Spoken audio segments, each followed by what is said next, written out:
All right, this is still Good Morning Nigeria on the network service of the NTA.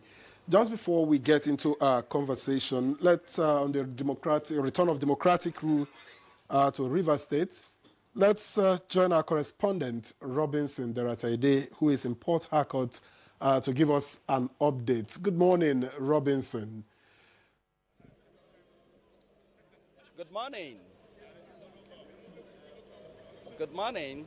Good morning, Robinson. Oh, yes. The atmosphere in River State this morning, Port Harcourt particularly, is very calm, and we are presently at the government house front. At my left-hand side are a lot of crowd waiting to receive the governor this morning. A lot of people are here, band set, and people who wants to receive the governor amidst celebration. We are all aware that when the suspension was lifted, as at yesterday, people even went to the airport to receive the governor, but unfortunately, he didn't arrive yesterday. We are aware that some journalists are already there this morning to receive him. So everything is calm this morning, and we are open for the arrival of the governor. Oh, how did the people of Rivers, receive the news that the emergency rule has been lifted?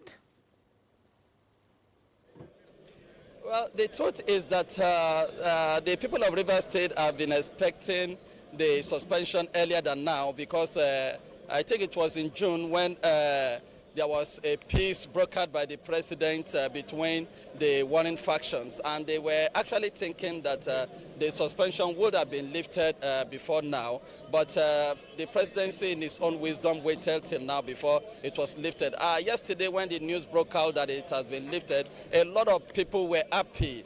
We went to town to see the way the situation is. A lot of people were happy. And basically, their concern is that now that democratic governance will resume, some of the projects, particularly like the Link Road project and the Trans-Calabari project, will resume again. And most importantly is the fact that this emergency rule has been able to broker peace in the state. So it is believed that as the governor and his team will resume, there will be total peace in River State. Just one more. What is your assessment of the mood between the executive in Rivers, the legislature, and indeed the key players in government? Yeah, even before now, the atmosphere has shown that there is peace among the executive and the legislature. In few occasions, we saw them in some events where they sat together, converse together. So we know that there will be total peace.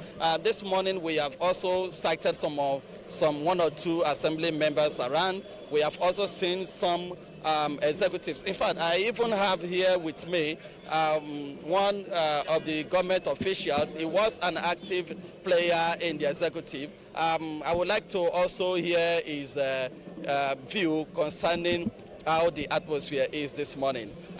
Please, you tell us your name and tell us exactly how the atmosphere is. My name is Right Honorable Orolosama Peter Makri, the former CDC chairman of Asaito local government area.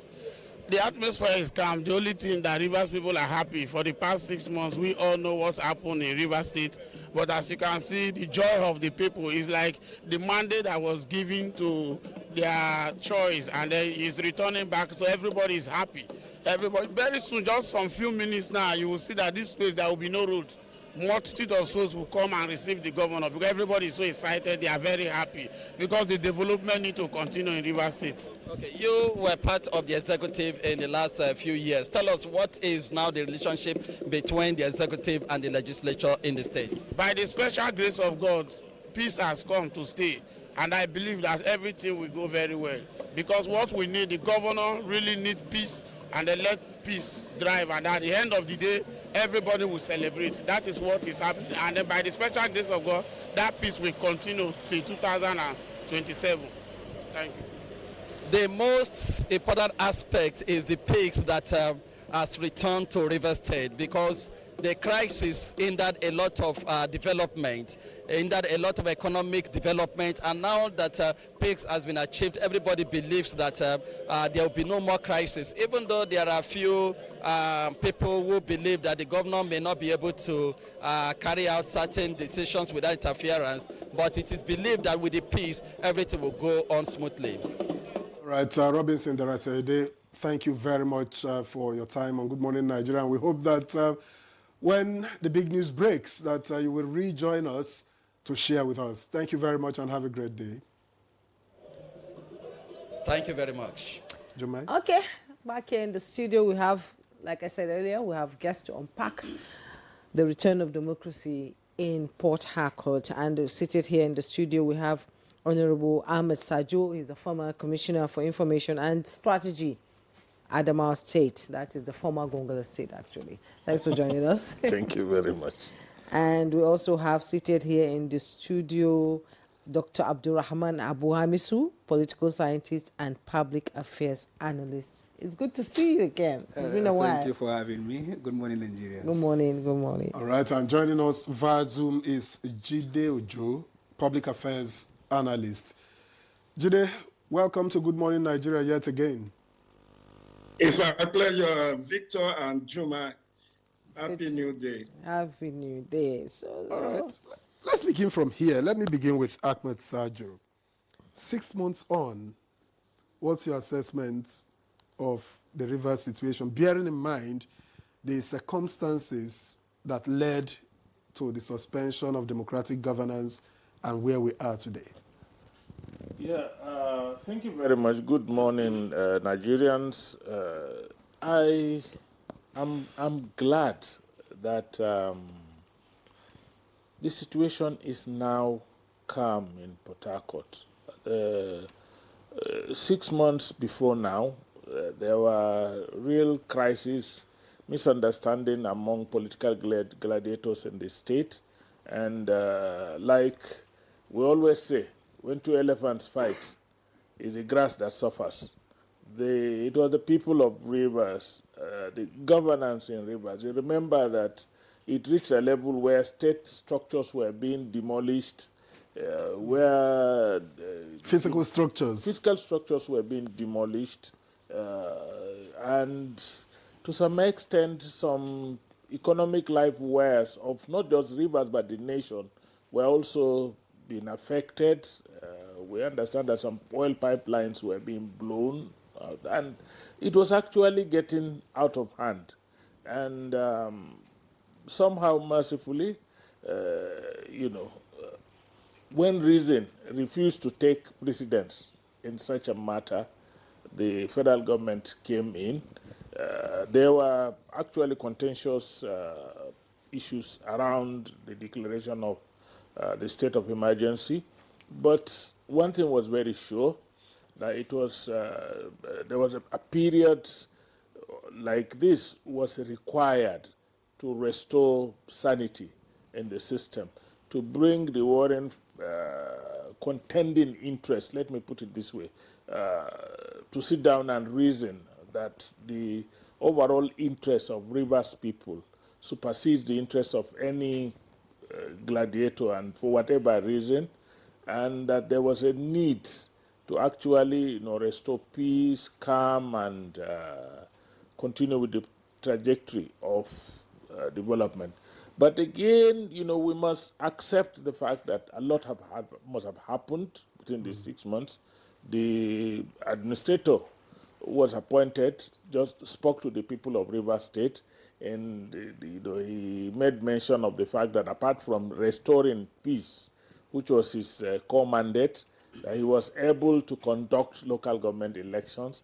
He was able to reconstitute some boards and parastatals, whose leadership were not reconstituted. And so a lot of people are still asking questions. Was it part of his mandate? Was it okay for him to have done this? But he has done them, and we hope that all the people that are involved, the local government chairmen and leadership that were elected, the boards that were reconstituted, the structures that he has put in place in the state must come together and work with the governor and, display some level of unity within the state so that they can promote the best interests of the state and the people of the state. We're also calling on the legislature. The legislature was divided into two, 4 people on one side and the 27 on the other side. We pray very sincerely that bygones will be bygones. The 4 people will be absorbed into the larger 27 people, and together they will constitute an assembly that will work in the interests of Rivers people, and that they will support the governor so that at the end of the day, let the winners of this in this crisis be the people of Rivers State. Indeed, the winners should be the people of Rivers State. Let me bring in Dr. Hamisu into this conversation. Yesterday, while I was reading the press release by President Tinubu's speech, and there's one aspect I want you to talk about. He said, I'm happy today that from the intelligence available to me, there's a groundswell of a new spirit of understanding, a robust readiness, and potent enthusiasm on the part of all stakeholders in Rivers State for an immediate return to democratic governance. What do you make of that? Well, we pray, as my older brother rightly pointed out, that we've come to the end of this crisis, because if we cast our mind back, the first question we need to ask is, how did we get to where we were before the state of emergency was declared?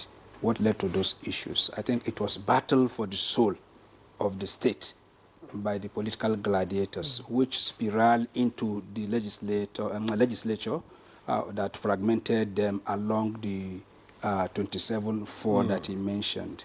And he did say that he hoped that the reconciliation that has been talked about is something that has been achieved. Because wherever there is a perception, not that it exists, there is a perception of injustice, that alone is enough to cause a lot of crisis. Not when some people feel cheated, even when we're saying that there is a reconciliation, there is peace, there is development, there is this, there is that.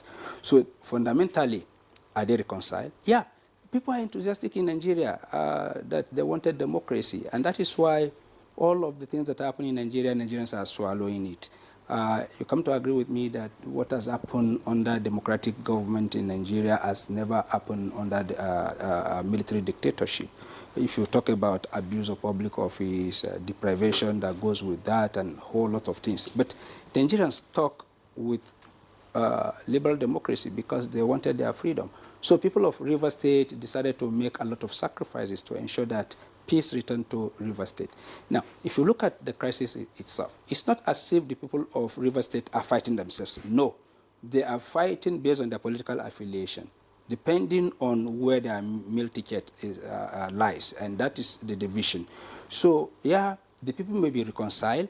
The State House of Assembly may be reconciled. If the political gladiators, the godfathers and the godsons are not reconciled, then we have a piece of the graveyard. Beneath the grave, we don't know what is happening. But certainly, at a point, the bubble will burst again. But that is not what we are praying for. We are praying that the genuine reconciliation has been achieved. Because if you look at it, and from what he said, for the sole administrator to conduct local government elections, which faction emerged during the elections?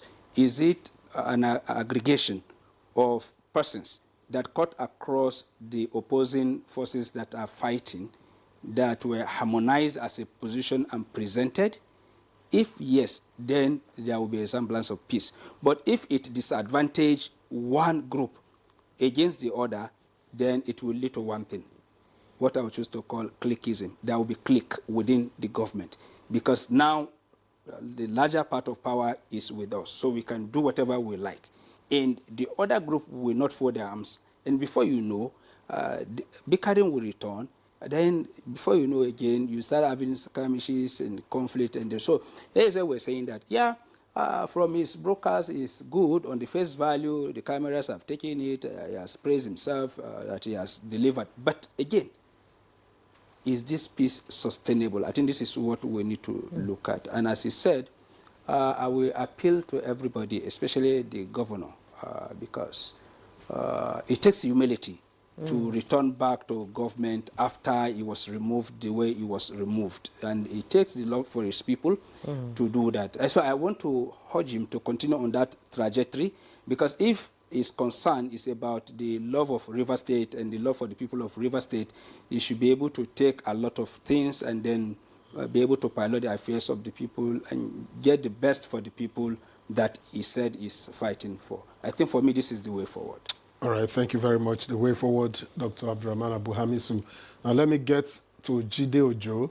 Now, Jide, what's your reading of the situation on ground in River State as at this morning, and what are your expectations?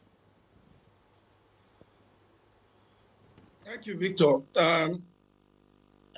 Well, the people of River State are happy that the democratic institutions have been restored. But most importantly is, like my colleague in the studio have said, have we learned any lesson? Because in all of this, it's been more than 2 years of political crisis in Rivers. This whole crisis blew out in October of 2023. And in the fullness of time, if we look at from that October 2023 to September 2025, there has not been serious governance in Rivers State. And I want anybody to contradict me on that. How many laws have been passed by the Rivers State House of Assembly? How many bills have been processed? Is it when you have a faction of 4 that the governor is working with and discountenancing the 27 that you want to talk about passing bill or motion or resolution? So more or less, the bird has been flying with a wing in Rivers in the last 2 years. But I just hope that the gladiators will pity the good people of Rivers State. There are 23 local governments in Rivers State. It's one of the largest states in Nigeria. It's also the treasure base of Nigeria, in case we do not, many do not know. This is where oil and gas that funds our budgets is sourced from.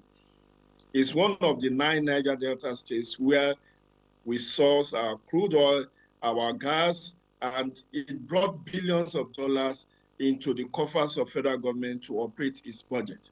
So Rivers is not just about Rivers people, it's also about the country, Nigeria. And I would just appeal to the gladiators, because another election is due in less than 1 year.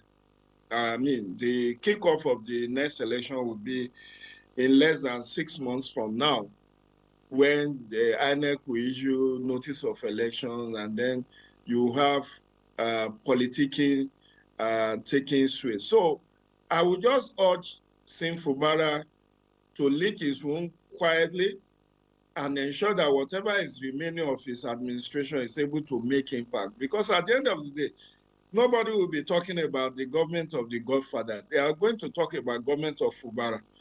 And that is more important. He should remember his place in history. He's the first Riverine man to be governor of Rivers State, the first person from the Riverine. All the previous governors, from what I learned, has been from the upland, the Kwere people and all of that. But as a man of destiny, who fate and providence smiled on to make him the governor from the Riverine, which has cried of marginalization hitherto, he needs to remind himself of his position in history. Now he went into this battle with a gun battle with a kitchen knife, and he has had his ego bruised. So the best thing now is to just lick his wound privately. He should learn his proper lesson, work with the Legislative Assembly to deliver good governance and maintain peace in Rivers State. Today, you have a lot of workshops, conferences coming to Rivers State. because there is peace. Remember, over this issue of sole administratorship, the NBA, Nigeria Bar Association Conference that should have been held in Port Harcourt was relocated to Enugu. That is a huge, colossal economic loss to the people of Rivers State, because if that NBA conference has held, look at the hospitality business, what they will have gained. There will be thousands of lawyers who will need accommodation, who will buy souvenir, who will patronize so many businesses, small and medium businesses. So the state as hemorrhage has lost hugely from this political crisis, which was needless in the first place. And my own appeal is that whether it's the godfather or godson, it's not the first time this is happening. It's not the first state where state of emergency has been imposed, even though this was the biggest of all state of emergency where democratic institutions were suspended. We know that even in the Bay State, as we speak, to the best of my knowledge, state of emergency has not been lifted in Borno, Yobe, and Adamawa since 2014. But then, democratic institutions were not suspended in those states. Over 10 years of state of emergency. So it's just that it's unfortunate that democratic institutions were suspended. And in all of this, I also pity the deputy governor, a professor, an academic giant, who, for no fault of ours now, has suffered vicariously. Nobody is even talking about Professor Ngozi, who is the deputy governor. Because no one has blamed her for anything, but she has to suffer collateral damage. But I'm happy that this is all over now. The most important thing is to continue with the peace building effort to ensure that they put the past behind them. The sun in the sky is still enough to dry the clothes. They should not just focus on the next election, but on the next generation of Rivers people who have been shortchanged in the last 2 years. Let them work for peace. Let them swallow their pride. It's not just the governor, even the assembly. INEC is also needed to conduct by-election into the constituency where a member of the Rivers State Assembly had died over 2 years ago. It's all this crisis that has not enabled INEC to conduct that by-election to fill that vacant position. Because there are 32 members State Assembly, only 31 has been working.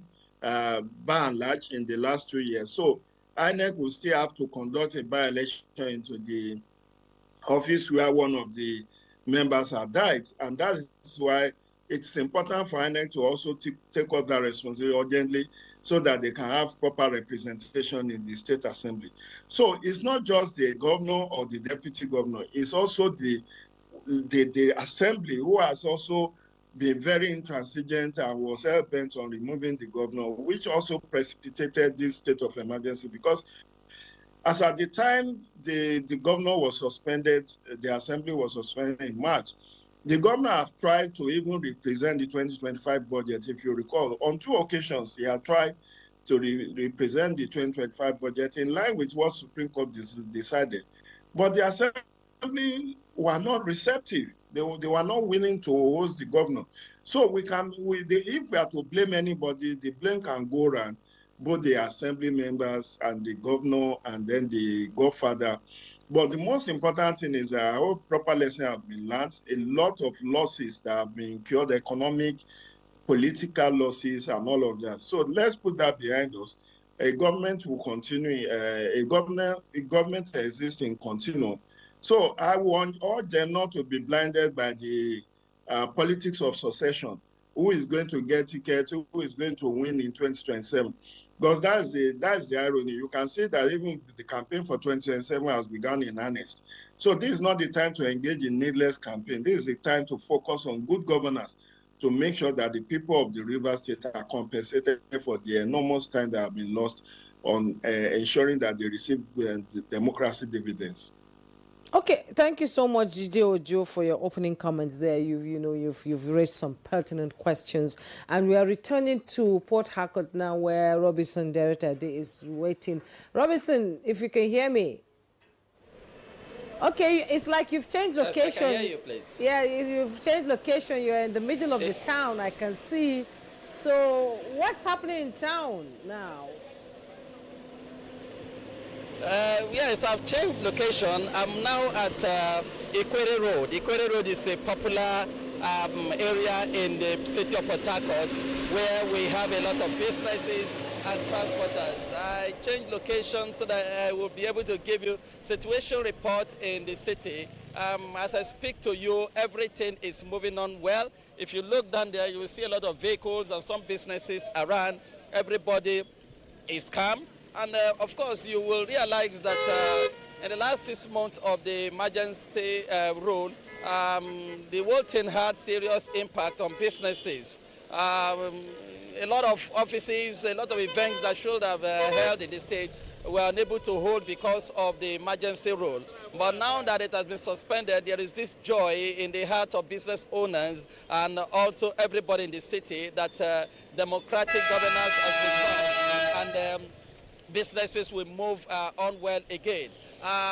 The wish of the people is that these peaks that has been achieved in Rivers State will continue, that whatever that will cause fraction or friction between the two warring factions will not occur again. We believe that after today, we will have good report of good relationship between the two factions. Basically, Rivers people are happy, everything is moving on well. Robinson, at what time do you anticipate that Governor Fubara will return or be at the government house? From the feelers we are hearing, before 10 o'clock, he should arrive because journalists in government house have gone to the airport to receive him. So we believe that as soon as he arrives at the airport, he will be heading straight to the government house. A lot of people are in government house.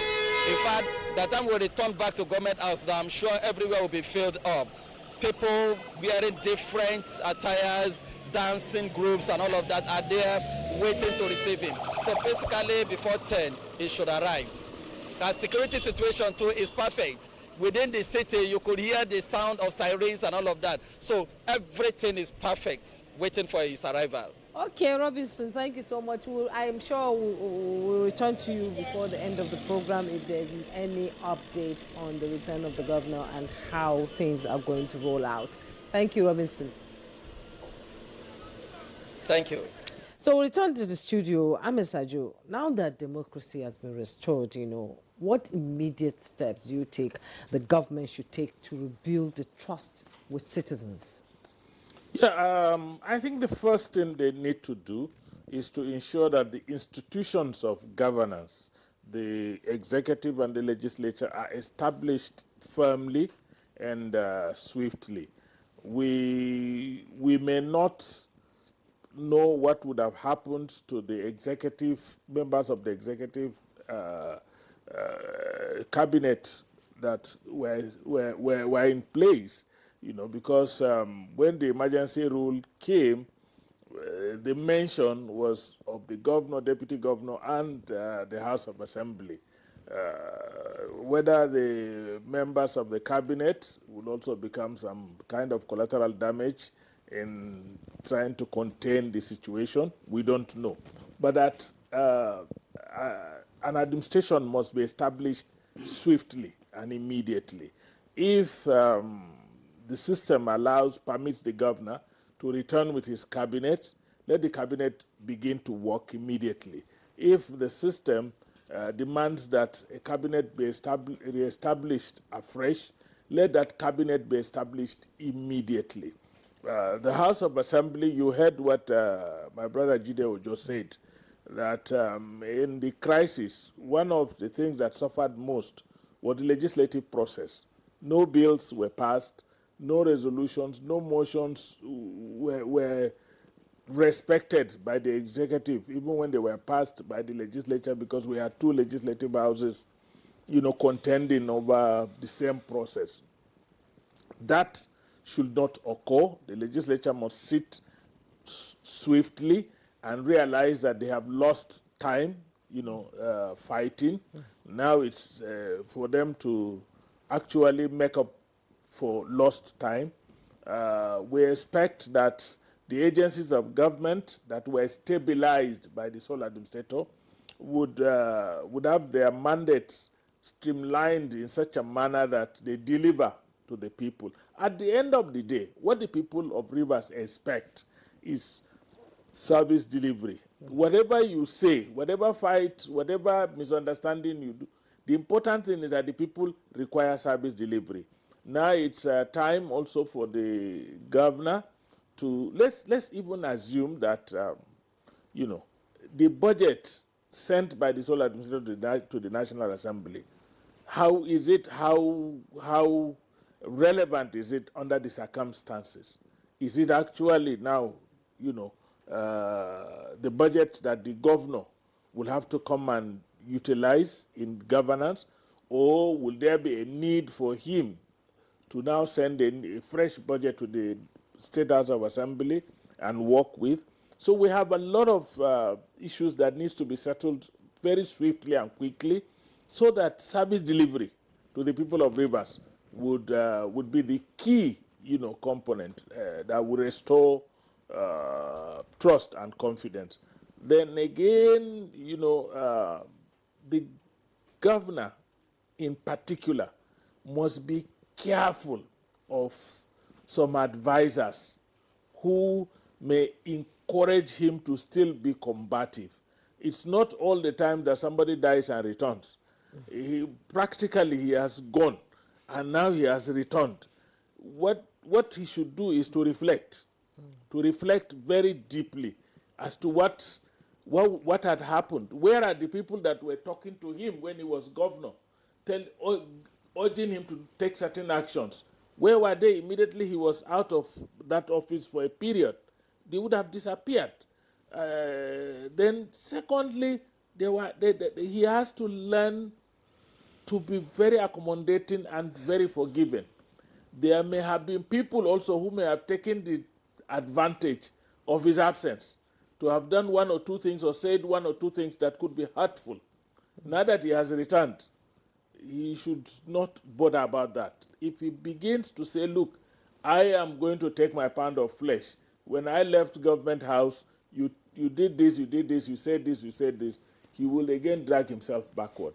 I think he should just move forward. All right, thank you, Ahmed Sajo.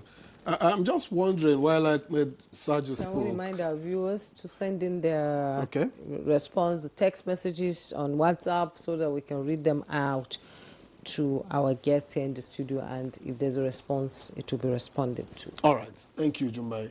Now, Dr. Abdurrahman Abu-Hamisu, what mechanisms would you say should be put in place to ensure that we don't have a repeat of this legislature executive bickering in Rivers?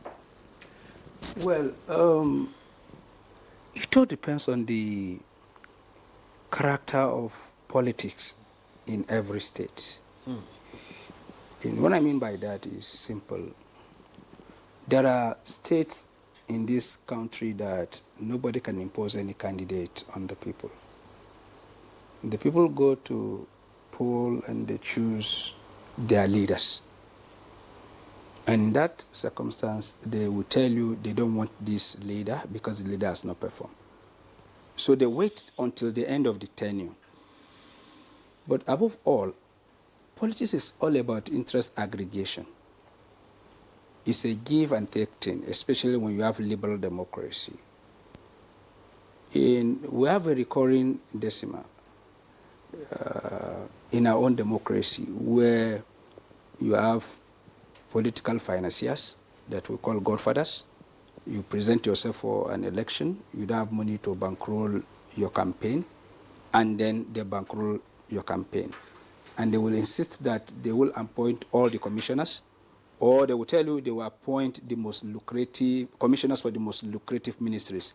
So finance, for instance, agriculture, works and housing, and then chieftaincy and local government. Local government and chieftaincy affairs, because this is where the bulk of the money usually go to. And then they will insist that chairman of parastatals, they are to appoint those.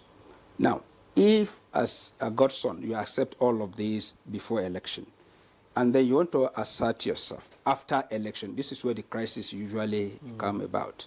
That was what we witnessed during the Ladoja Adedibu saga, you know. But if you don't accept it, then you don't ever become governor. That is it.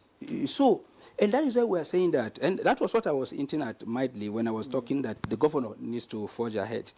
If he accept to return, right? Because left to me, if really he was fighting to assert himself with what has happened, and that was why I said, except if the interests were well aggregated.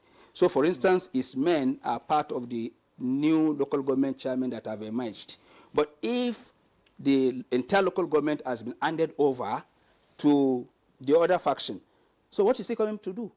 It's either he's coming to mark time, and as my other brother say, and just follow the affairs of the state till the end of your tenure. If you are returned, fine. If you are not returned, fine. Because by our elections and the way we do our things, local government play crucial roles. And now if your men are not there, who are the people that are going to nominate you in the next election? Who will campaign for you? Who will do this? Who will do that? It means you are already disadvantaged. And then if you come back again and say you want to reassert yourself, it means we are going back to what? Square one. So if you've accepted a position, right, it's either you are able to really navigate the entire situation in such a way that you will not cause some level of storm in the state that would have led to crisis. I give example. I was discussing with my other brother before we get to Oshomole found himself in the same situation, but his own was a bit mild, because he was not under the influence of any godfather, but he has a godfather to contend with. And when he took over government in Edo State, he was in a very disadvantaged position. The odds were stacked against him. So what did he do? He started depleting the ranks of the PDP, the State House of Assembly, to the extent that ACN became the majority. And from that, he was able to have a grip around the state, and he was able to introduce the changes that people want to see. So in Fubara's case, he was not really in charge as at the time he picked up the fight with his benefactor. And that was what affected him. And what happened in Rivers State, if you look at it critically, yeah, the president had to play a role. And which is the role? The role was to arrest the situation. Now, in trying to arrest the situation, who is further disadvantaged and who is advantaged? And then, in that context, who is willing to make the desired sacrifice to say, despite my disadvantaged position, despite I'm not treated fairly, I cannot sacrifice the blood of the people of Rivers. I cannot sacrifice the peace that is needed in Rivers, and then I will do the best I could to salvage the situation so that at the end of it all, he has, at a point in Lagos State, when Raji Fashola was the governor, his second tenure, it was speculated that there were some persons that were against him. They never wanted him to return because of the things he was doing to enhance the status of Lagos State. But what happened? The people of Lagos State stick by him and said, look, he has performed during his first term in office, and he must complete his term. And then when the stakeholders realized that, look, it's either they give them Fashola or they will lose election, or they filtered him. It happened in Borno State when the stakeholders said they wanted Zulum over any other person. And then the elites were forced to accept Zulum as their candidate because the people wanted him. So if Fubara can reinvent himself, he doesn't need to fight anybody. Let his work speak for him, and then he will have the chance to represent himself. But if you want to go the way of fighting again, as we all agreed, it is Rivers State that will suffer. And I believe in the mantra of former President Goodluck Jonathan that no blood of individual is worth my ambition. So I think for me, that is the starting point. All over the nation, we should place peace, tranquility, and the well-being of our people over our own ambition. Indeed, the people matter. Yeah. Yeah, the lives of the people matter. We have some, before I go to Jide Ojo, we have some questions, there's contributions that came in from our listeners and watchers this morning. Jack Abba from Makudi said, lessons seem to have been learned by the executive and the legislatures. Let the reconciliation be permanent. And in LMA Port Harcourt, Chris Inze said this message: Good morning. As a resident of Rivers State, we thank God for the peaceful atmosphere today. We're enjoying peace and unity in Rivers State, and we thank President Tinubu for restoring peace, not minding outsiders trying to play politics with the process. Now, Jide Ojo, I'm coming to you. Abdurrahman, Dr. Hamisu has raised some questions, especially around, godfatherism in Nigerian politics. And we know what played out in Rivers State before the state of emergency was enacted. And now Fubara is coming back as governor. Let's talk about the apparatus of states that he should expect from, because he said the local government election took place while he was not in office, and maybe he has some boys there, maybe he doesn't. How is he going to go about, giving the dividends of democracy to the people of Rivers now? Juma, the truth is, I think Fubara's major weakness was to struggle for the political control of Rivers prematurely. People, and that shows he wasn't a politician. And of course, if you look at his background, he's an accountant. He was the accountant general of Rivers State. So he was never really a politician in the real sense of it. He actually did not fund his election, because we had it on good authority that most of the elected people in Rivers State were bankrupted by Godfather. And so he went out of the political structure in Rivers State, and that's what caused the fights ab initio. I've followed this through. I've written about this in my column in the Punch newspaper. And I said, if you recall, way back in October 2023, the idea of impeachment, which was moved initially, was to checkmate him from taking certain actions and decisions, one of which is to seize the control of the local government structure. And when you heard his godfather talking, he kept saying, no, nobody should touch our structure. Our structure must be intact. We cannot do away with our structure. So the structure is back in the Godfather's hand. And I think that should be a recipe for peace, because God gives power. It has pleased God and Providence to make Fubara the first governor from the Riverine area of Rivers State.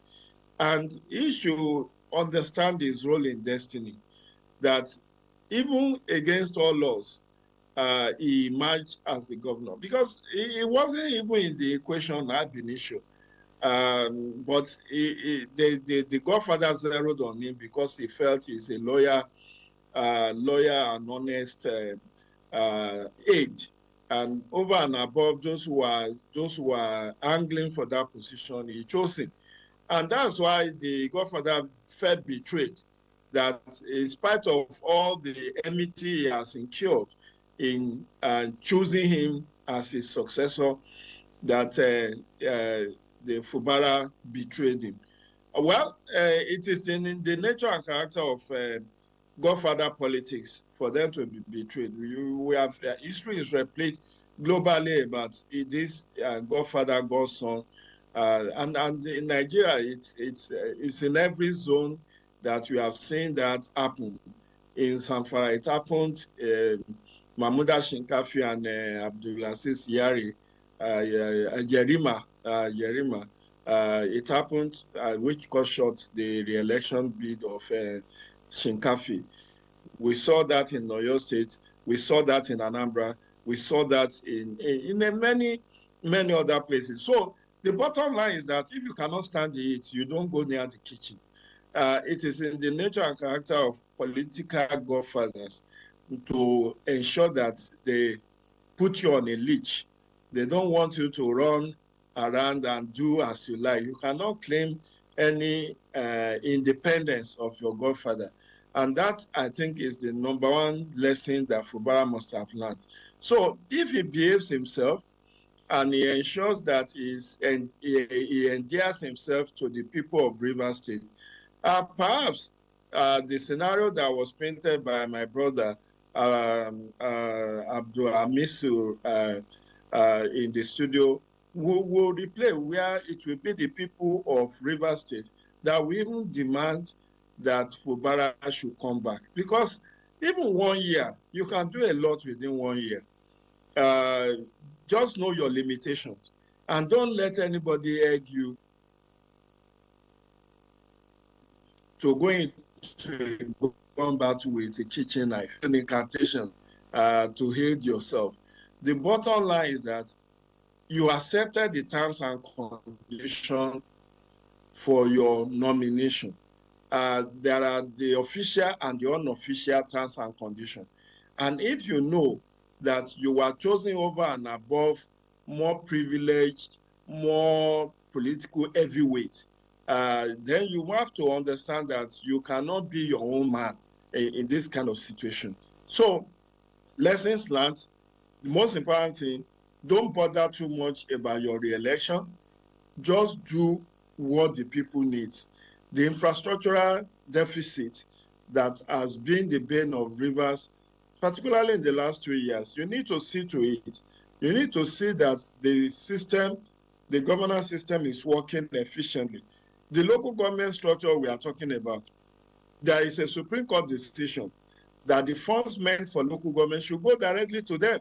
So it is the baby of the local government if they decide to part with their money to settle one godfather somewhere. But let him concentrate majorly on his scope of work, which is security and welfare for the good people of Rivers State, because the Constitution has laid the scope of work for whoever wants to be in government. Section 14, subsection 2B of the Constitution says, security and welfare shall be the primary purpose of government. So if he is able to deliver on security and deliver on welfare for the citizen, then he will have achieved what the Constitution placed upon him. And he cannot do that alone. He needs to work harmoniously with the assembly. Whether you like their faces or not, you need to work. It's like people in government service. You may not like your director may not like you, but once you do your work, you are safe. And so that is the most important. Don't overreach yourself. If you need a bill of the assembly to back certain decisions you want to make, send a bill. All right. Judy Ojo, thank you very much, Judy Ojo. I think the connectivity is beginning to intervene, but you've made a lot of points, which I'll now carry on to Dr. Abdurrahman Abu Amisu. And I'm thinking, let's talk a bit about the House of Assembly itself. Yes. How should the House of Assembly now conduct itself, after 1 year of after about 6 months of emergency rule, and before then, the crisis that made it difficult for them to function? How should they rebuild trust and legitimacy in the service of Rivers people? I think this is very key.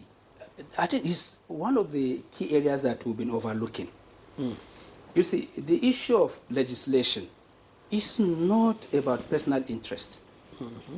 Well, legislators are being weaponized in Nigeria to chase the interests of the godfathers, because they realize that is where the control lies.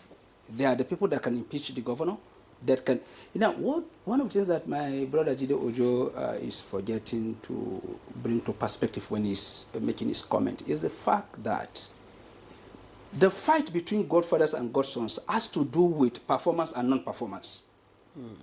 Because two things usually happen. It's either at the realm of financials or the caliber of people the godfather are saddled with as the governor. Because as it is often said, the bulk of the whole thing is on the governor's table. So if you're not performing, I can't discipline you, I can't remove you because the godfather brought you. And then the underperformance rub off on our government. Then it becomes a failure of our government. And I dare not touch you because the godfather wants you there. The second issue is, how much do I need to service the godfather? in terms of the allocation that is coming to what the state. extent? Yes, to what extent? And how much do I need to service the interests of the people?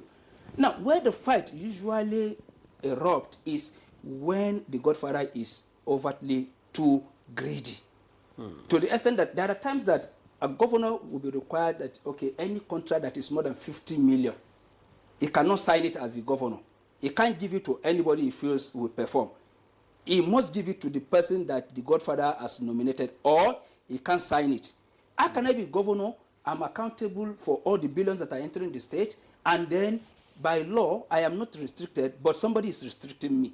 Then how will that rub off on my image and the kind of performance I want to deliver so that people will know? So in other places, it's not as if godfathers are not being settled or that they are not oiling their political machineries, but the balance between the welfare of the people and then what they need to service the structures. Because the kind of democracy we practice is not like the democracy of NEPU, where individuals are required to pay subscription fee, registration fee, weekly dues, monthly dues. That is how NEPU was able to raise money. But in this, our own liberal democracy, you don't do anything for free. You always request that you be paid. So the State House of Assembly has a critical role to play in ensuring that this peace is sustainable. And what will they do? They should be able to convince everybody that they are for Rivers people and that the interest of the people of Rivers State is paramount. Indeed. And it's not negotiable. And that they should refuse to be weaponized by anybody.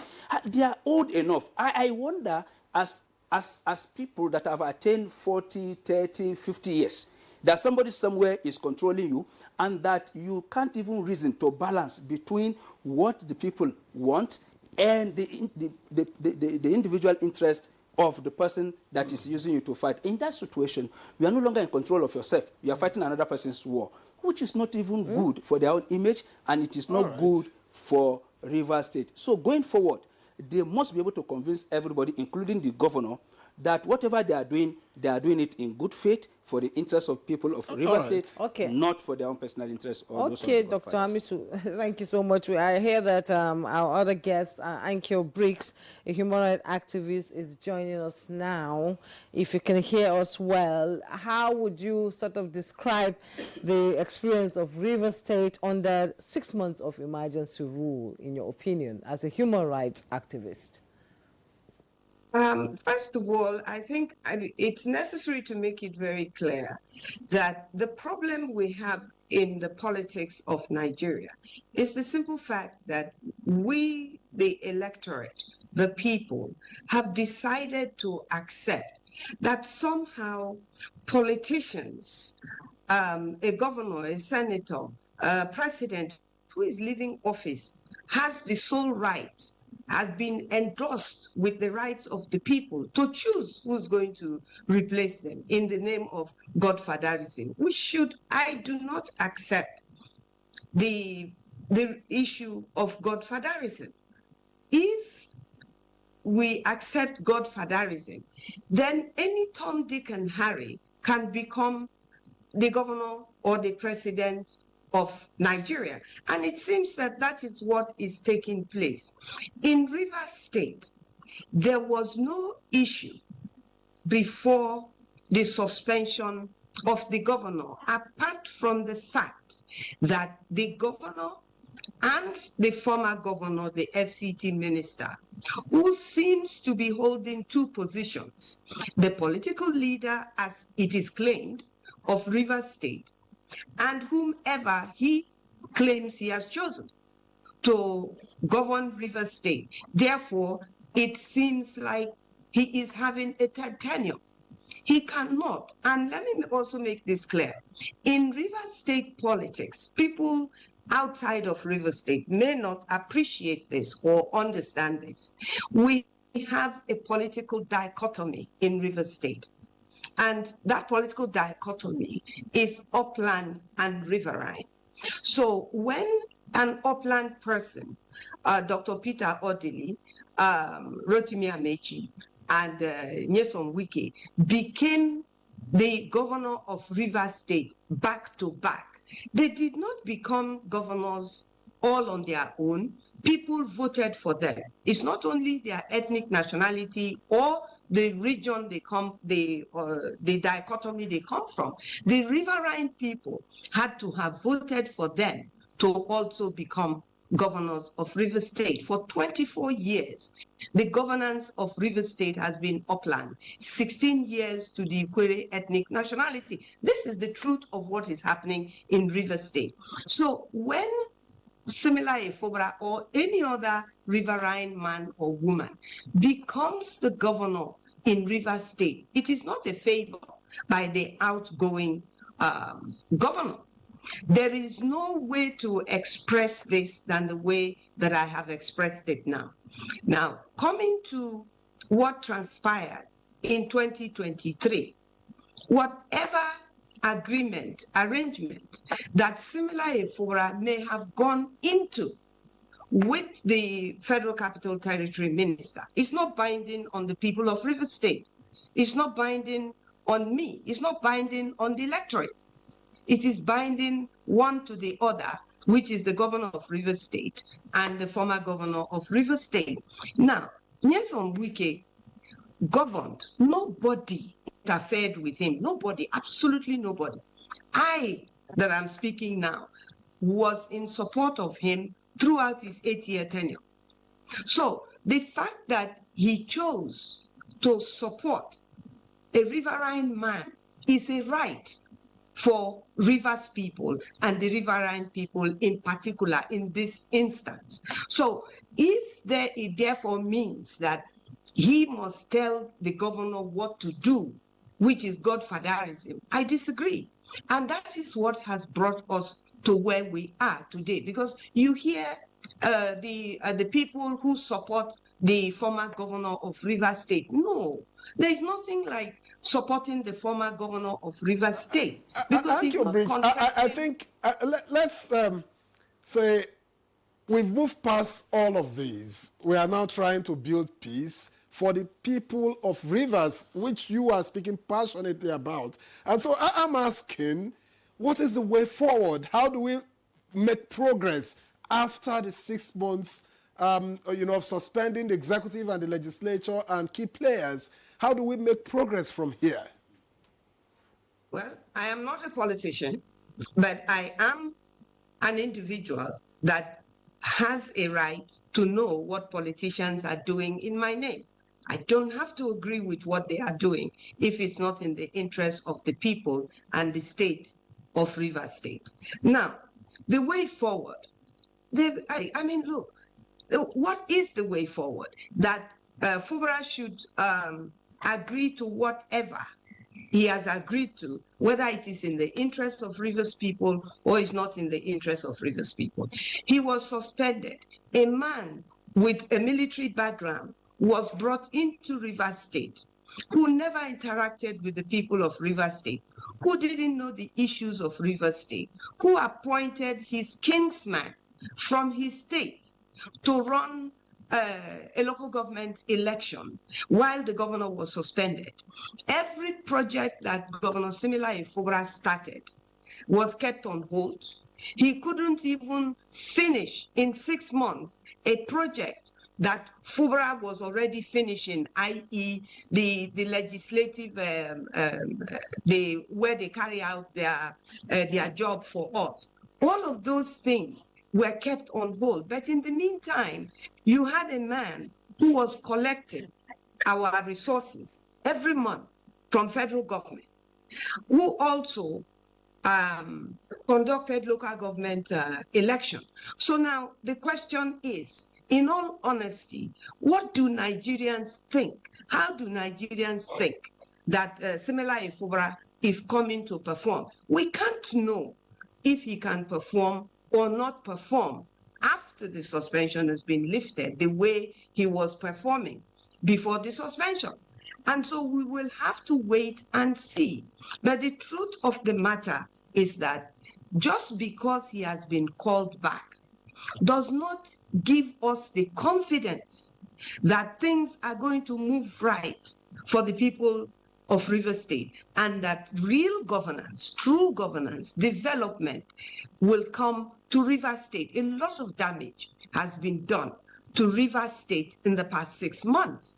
And at the end of the day, whether Ibas likes it or not, it will be shameful for him and his credibility if he doesn't account for the 6 months that he has spent in Rivers State.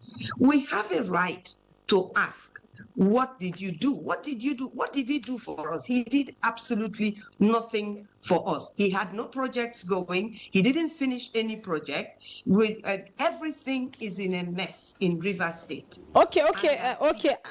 Thank you, Briggs. It's now time for us. We've listened to you, and I'm sure the guests here in the studio will be able to respond to some of the things you've said. But we'll take a break now. When we return, the conversation will continue. Don't go away. All right, thank you very much for staying with us. This is still Good Morning Nigeria here on the network service of the NTA, and we've been discussing the return of democratic rule or democratic governance in Rivers State with our guests. And let me get back to Jide Ojo. Let me head back to Jide Ojo, who has joined us via Zoom. Now, Jide, Ankyo Briggs raised a number of issues. How do we factor some of these issues in to the peace building as we move ahead with democratic governance in Rivers? The first thing will be to foster a win-win situation. What precipitated the state of emergency was the attempt by the 27 members of the State House of Assembly to impeach the governor. And that will have to be a forgotten issue for now. Because I don't think any of them will want to say after 6 months of suspension, they want to impeach the governor now. So with that out of the way, the most important thing now is to foster good governance. It cannot be overemphasized that there has not been serious governance in the last 2 years in Rivers State. Governor Fubara Bale enjoyed up to 3 months of peace in the last 2.5 years. So it needs to double down. But in doubling down on the infrastructure deficit, on insecurity, it needs to carry the critical stakeholders along. Governors, you may blame the sole administrator for all you can. The man was bogged down with a lot of bureaucratic bottlenecks. There was no loyalty to him. He couldn't operate a budget because he has to submit the budget to the National Assembly, who took their time. I think the budget was eventually passed around August or July or August. And so he has a 6-month mandate. What can he do? And he's also mindful of the fact that there are a lot of landmines that have been laid. People are calling for accountability. What did you do with our money and all of that? Well, that is to be expected. But that is part of the collateral damage. When brothers fight to death, it is the strangers that inherit their property. So the issue of sole administratorship and non-performance is behind us. The most important thing is how do we foster a genuine reconciliation, peace building. A governor cannot rule in isolation. He cannot be a sole administrator. He has to rule. He has to govern in connection with the other arms of government, the judiciary, the legislature. When I read the president's text yesterday, he did say that as a result of the imposition of the state of emergency, there were about 40 litigations, 40 matters that were filed in courts. Some of them have not been withdrawn. Some of them have not been decided by the court. So you will still have that hanging, whether the court will pronounce one way or the other. But that is secondary. What is paramount now is that Governor Fubara should not listen to side talks. When the chiefs are done, it is his name that people will mention. Nobody will mention yes or Wike. This is his government. Whatever terms and conditions that he agreed to before his emergence, well, it may not be our concern, but he needs to now understand how far can he go? If he cannot implement, let there be a dialogue. This is the issue I'm facing, and critical stakeholders have to be involved. The State Assembly have to be, you need to work with the State House of Assembly. There's a need to speedily complete the assembly that was pulled down because of the fire incident, and which has work has reached an advanced stage. Legislative Assembly to perform their duty. You also will need the traditional institutions, the religious leaders, the women groups, the youth. It needs to carry all of them along because, as it is said, a tree does not make a forest, but it needs to be properly guided. It needs native wisdom in all of this, because whether you like it or not, there will still be some people who will be telling the governor, don't agree. You are not a slave in this country. You are a freeborn. Yes, he's a freeborn. But in politics, you need to apply number 6 in dealing with issues. Because when the chips are down, as some of the other guests in the studio have said, some people who are chanting him on are no longer with him today.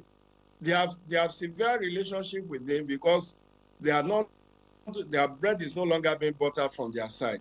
And that being what it is, it needs to now have an introspection. How does he want posterity to remember him? It's not the only governor that has suffered this kind of situation. We have Fayose in Ekiti. We have Joshua Dariye in Plateau State, and they came out better for it. Fayose came back to win re-election, even though not back to back.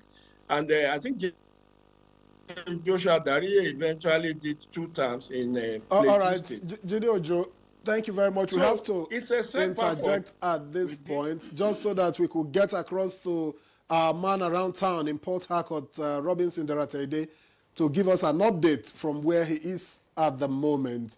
Robinson, you are back to the government house, I guess. What's the situation, or where are you if you are not there? I am back to the government house, but the noise is much here because a lot of people are around here playing drums and celebrating. But if you can hear me very well, it is the celebration in anticipation of the arrival of the governor. The whole Port Harcourt today is a go, not just the government house. If you go across the government house and other strategic places, there are a group of people standing, all of them celebrating this moment.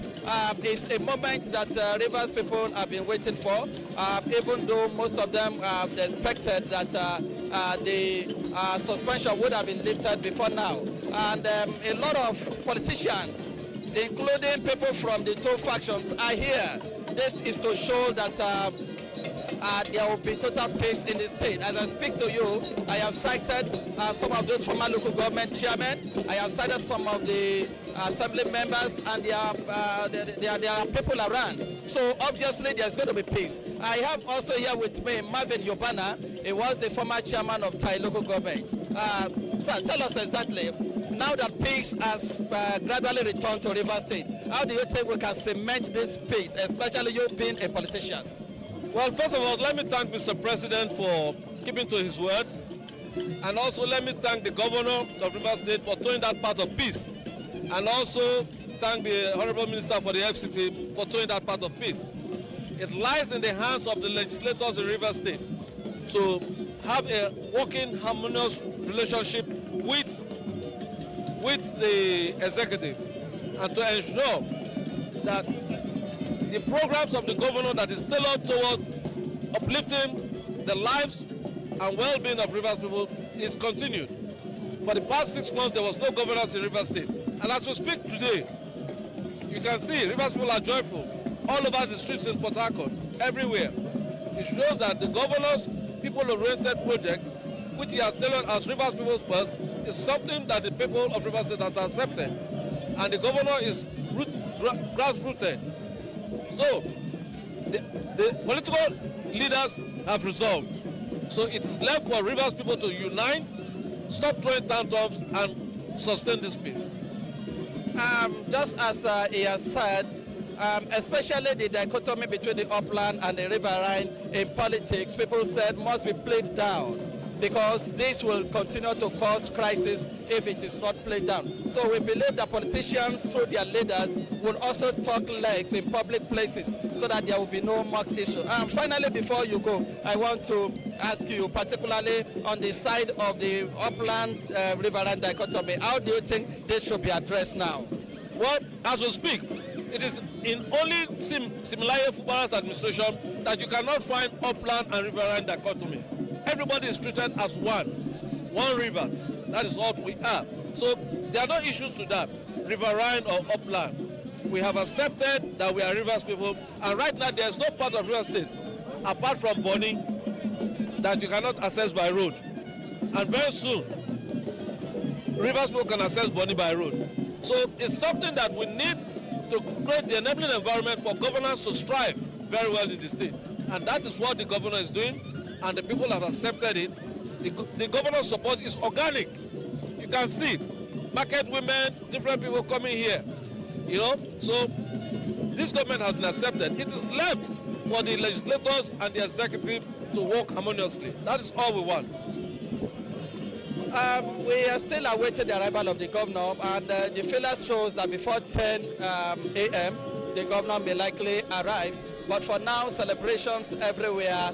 People are waiting for his arrival, and I'm sure that his arrival will be covered so that the whole Nigerians will see how beautiful they welcome, they back the governor of Rivers State.